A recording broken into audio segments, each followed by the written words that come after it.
The polar bear taps out and the beast loves it. Takes an elbow to the head from Macias. Steps up too hard. Wow. Oh, that jab hurt. Boston gets nailed by Severn. Now we are underway. And immediately Severn grabs the leg. Dan Severn was the first to show that freestyle wrestling is effective in the field of ultimate fighting sports, breaking the stereotypes and backbones of his opponents. Severn managed to elevate himself to the rank of legend in the pantheon of early MMA fighters. Today, we look back at his best years in the UFC.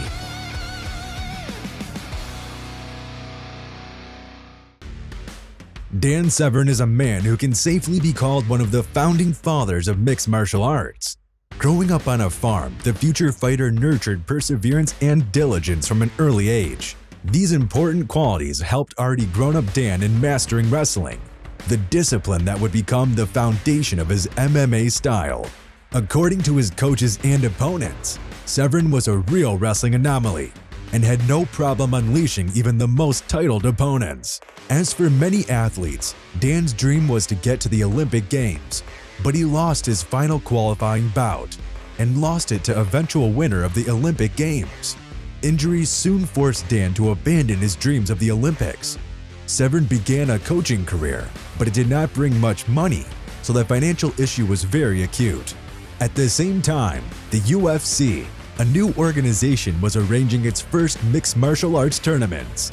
The Beast learned about it, and the idea of participating in fights without rules seemed to the wrestler interesting, and most importantly, profitable.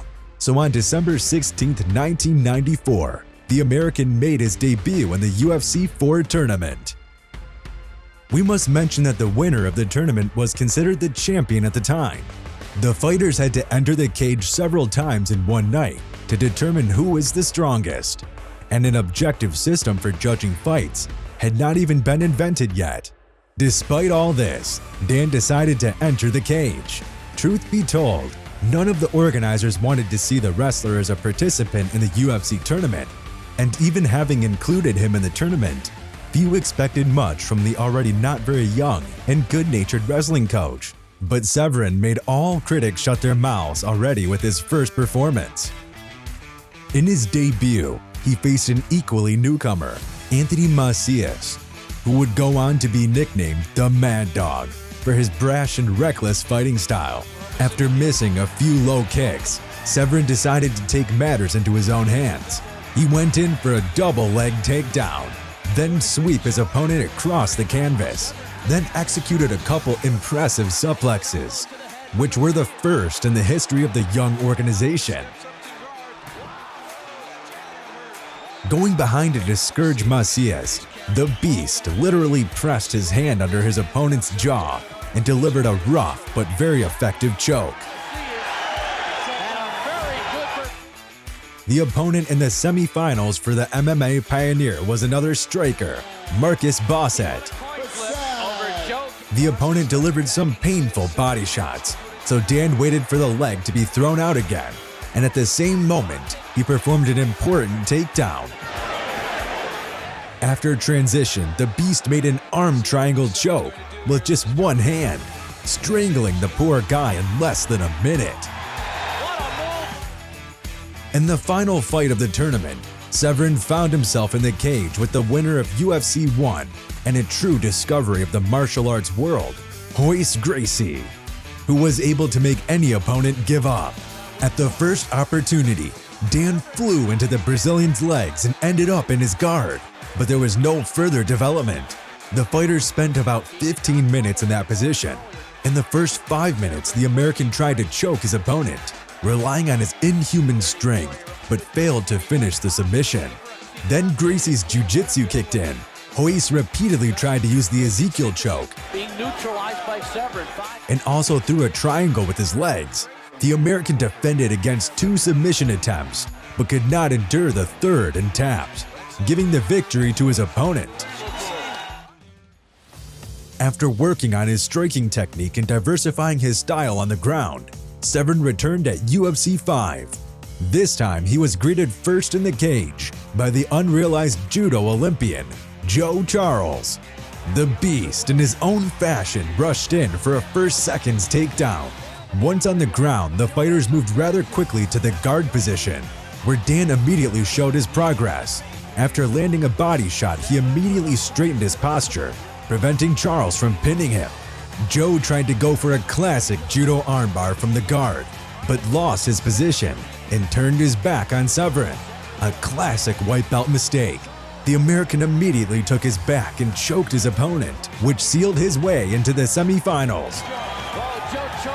At the next stage, the American's opponent was a graduate of Sambo School, the future winner of the UFC tournament, and one of the first MMA fighters from Russia, Oleg Tatrov, who had previously managed to win by submission.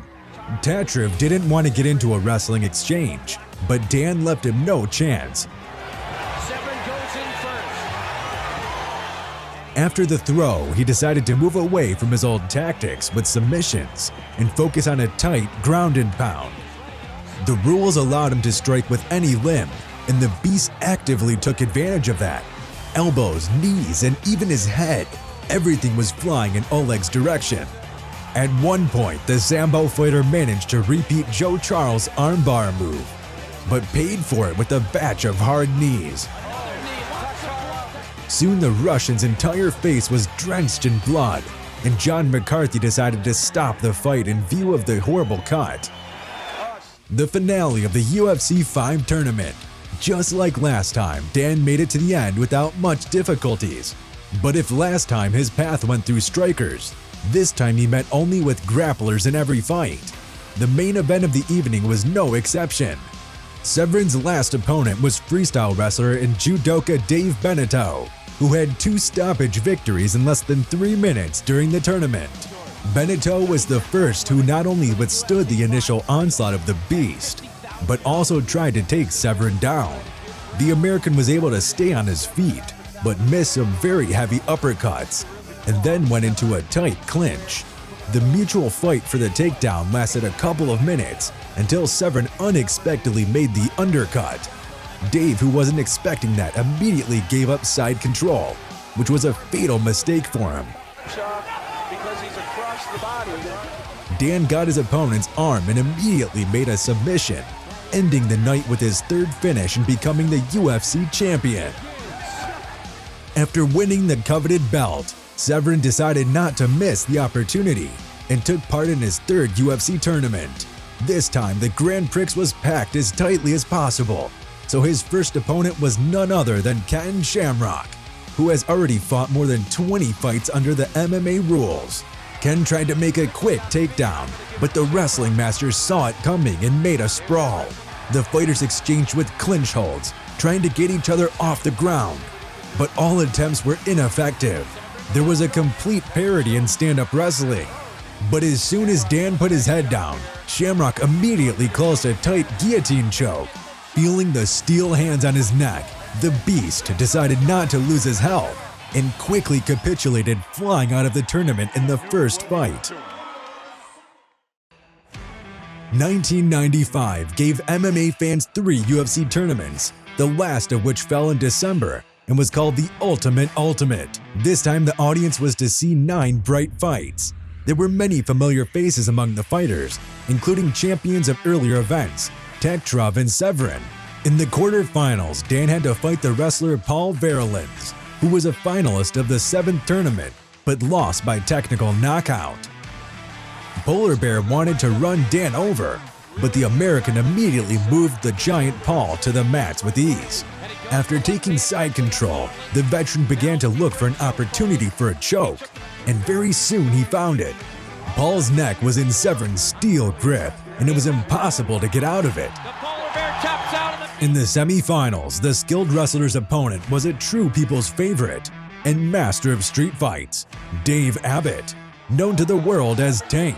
Abbott has always been known for his crazy and powerful striking, but due to his lack of wrestling skills, the street gangster was losing to anyone who had one. On paper, Severn was Tank's nightmare, and it proved to be true. After defending against the first takedown, the Tank immediately fell from the second, ending up under Severn. The Beast chopped him with elbows, And the elbow to the back of to the head of Abbott. Knees to the head. Severn talking to his corner as he Tried to break an arm. Choke. But his opponent endured everything heroically, even though he couldn't get up on his feet. Torture from Dan continued for the whole allotted time, and in the end the victory went to him only by a decision. And there's the decision. The Beast came up against his previously beaten opponent, Oleg Taktarov, who also reached a unanimous victory against the Brazilian Marco Huras in the semifinals. Window of opportunity is waiting. At the beginning, the fighters looked at each other, but Taktarov stumbled and immediately paid for his mistake by ending up on the canvas. Knee ball, here it is, right there, it's over. In just a couple of minutes, blood was flooding out of Oleg's face, and the ruthless American kept on tormenting him with headshots and submission attempts. The very fact that the Russian survived to the end of the fight is astonishing. The absolute annihilation on the ground lasted an insane 30 minutes and ended with a decision in Dan's favor and another championship belt awarded to him. Not many people wanted to see Dan Severn at the UFC tournament because at that time, freestyle wrestling was not considered as a martial art. However, the Beast, in spite of everyone, managed to prove the opposite in fights against the best fighters in the world. Nowadays, his fights are a unique classic of the sport, and he is a true icon of mixed martial arts. Takes an elbow to the head from Macias. Steps up too hard. Wow! Oh, that's gotta hurt. That's gotta hurt under the chin. There's the choke. And a tap out by Macias. Watson gets nailed by Severn. He's trying to choke now. That's it. He's got him. Wow. Now we are underway. And immediately Severn grabs the leg. And hits the arm together. Hold down by Severn. There it is, a choke. It's a choke. Severn goes in first. He wants a closer look. He wants a closer